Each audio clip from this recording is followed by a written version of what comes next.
When love wasn't enough. Naming emotional abuse and rebuilding trust. Hello and welcome back. I'm Angela Carter, IFS therapist and trauma specialist, and today we're having a courageous conversation. Today we're talking about emotional abuse, how to name it, how to validate it, and how to rebuild trust within yourself after it. Because here's the truth. You can't heal what you keep minimizing. You can't rebuild trust while still gaslighting yourself. So this episode is not about blame, it's about truth. And truth, especially when it's been denied, distorted, or turned against you, is the first breath of liberation. So what is emotional abuse really? Well, emotional abuse is often called the invisible trauma. Because there are no bruises, no public scenes, no hard evidence, and yet it can leave the deepest wounds. It looks like gaslighting. That never happened. Stonewalling. I don't want to talk about this. Silent treatment as punishment. Dismissal of your emotions. Blame reversal. This happened because of you. Or covert control. I'm just doing this for your own good. But the defining feature is this. Emotional abuse is a systemic erosion of your reality. In IFS terms, it polarizes your internal world. Your exiled parts feel increasingly invisible, confused, and unsafe. Your manager parts work overtime to appease, perform, or manage the sense of chaos. And your firefighter parts may shut everything down, numb you out, dissociate, create anxiety, rage, or anger. This is not just emotional harm, it's internal disorganization, and it's not your fault. So why is it so hard to name? Why don't we name it sooner? Well, because most survivors of emotional abuse weren't taught what healthy love looks like. If you grew up in a home where love was conditional, based on obedience, silence, self-sacrifice, then the red flags of emotional abuse may feel strangely familiar, even safe. And then there's what I call internalized minimization. Parts of you that say things like, it wasn't that bad. They didn't hit me. They were just struggling. I probably triggered them. I think I might have said the wrong thing. I maybe didn't put it in a way that they understood. But these parts, my darling, are trying to protect your reality. They're trying to preserve connection because your nervous system equates disconnection with danger. But here's what I want to say to those parts.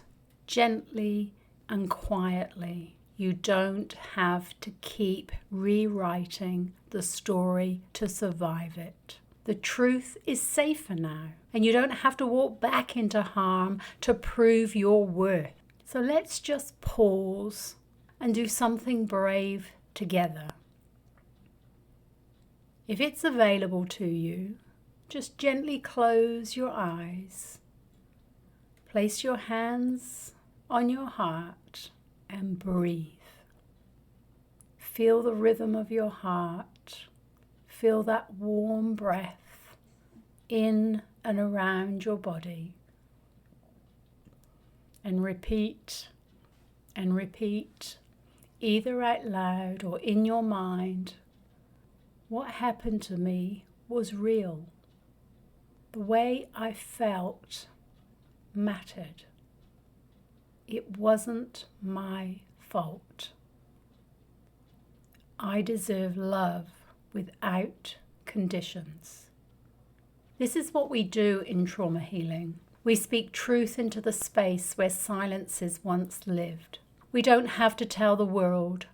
You just have to stop hiding it from yourself. In IFS, healing begins with self-energy, as you would have already gathered through listening to these conversations.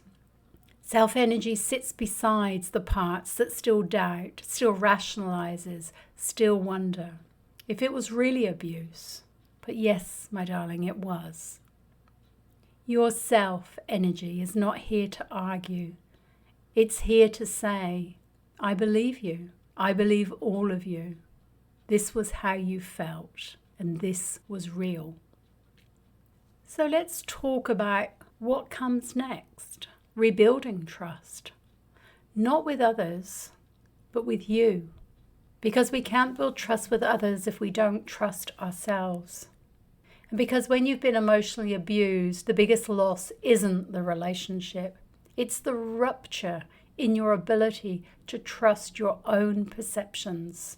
This is where true healing lives. Here's how you begin to rebuild trust with yourself. Stop gaslighting yourself. When you feel something, validate it before you analyze it.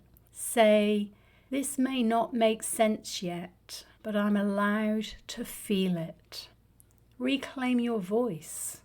Practice journaling or voice recording thoughts without editing. Let the messy, angry, hurt parts speak. Let them be validated for the way that they've protected you or stood back. Let them know that you hear them. The inner voice is way stronger, way more validating than any outer voice. And let self lead the dialogue. IFS teaches us that trust is restored when self-energy takes the mic. Self doesn't shout, it doesn't rush. It says, we didn't deserve that. We're learning what love actually feels like. I won't abandon you for the clarity ever again. That's the foundation of relational repair from within. And you have to remember that truth is your threshold. You didn't imagine it. You didn't provoke it. You didn't stay because you were weak. You stayed because you were loyal, and you left because you were brave. Naming emotional abuse is not about staying stuck in the story. It's about setting yourself free from the part of you that still feels like it's your fault. Your truth is not a burden. It's a threshold. In our next episode, we'll talk about something even more sacred, how to love again without losing yourself. We'll explore dating after narcissistic or toxic relationships, learning safe attachment and staying anchored in your self-energy when connection feels scary. And if today's talk touched something deep, please subscribe or comment and share this with someone still untangling truth from confusion. You're not too much. You're not broken. You're simply learning how to love yourself louder than the lies ever did.